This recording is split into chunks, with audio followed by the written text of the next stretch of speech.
அந்த காலத்து தமிழ் பெண்கள் தங்களுடைய கணவர் பெயரை கூற மாட்டார்கள் என்று ஒரு பண்பாடு. இது மூவாவத்தனுடைய மொழி வரலாறுல அதை பற்றி பேசுகிறார்.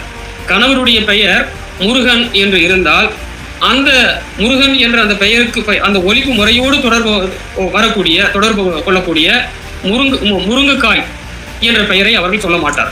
மாறாக முருங்கைக்காய் என்பதை எப்படி சொல்வார்கள் என்று சொன்னாக்கா, பெயர் சொல்லாத காய் என்றுதான் அந்த காலத்து பெண்கள் குறிப்பிடுவார்கள். அதுபோலவே குப்பன் என்று அவருடைய கணவர் பெயர் இருந்தால் அந்த ஒலிப்போடு தொடர்புடைய உப்பு என்ற பெயரை சொல்ல மாட்டார். இது ஒரு காலத்திய தமிழ் பண்பாடு. இந்த அடிப்படையில வேறு எப்படித்தான் அவர்களை அழைப்பார்கள் என்று சொன்னாக்கா, குழந்தைகளுடைய பெயரால் அவர்களை அழைப்பது ஒரு வழக்கம். இது நீண்ட நெடுங்காலமாக இருந்து வருகிறது. குழந்தையினுடைய பெயர் செல்வி என்று இருந்தால் செல்வி அப்பா என்று கூறுவார்கள். செல்வன் என்று இருந்தால் செல்வன் அப்பா என்று சொல்லுவார்கள். இது குறித்து இன்னும் பேரை எப்படி கூப்பிடுவாங்கனாக்கா, ஊர் பெயரை சொல்லி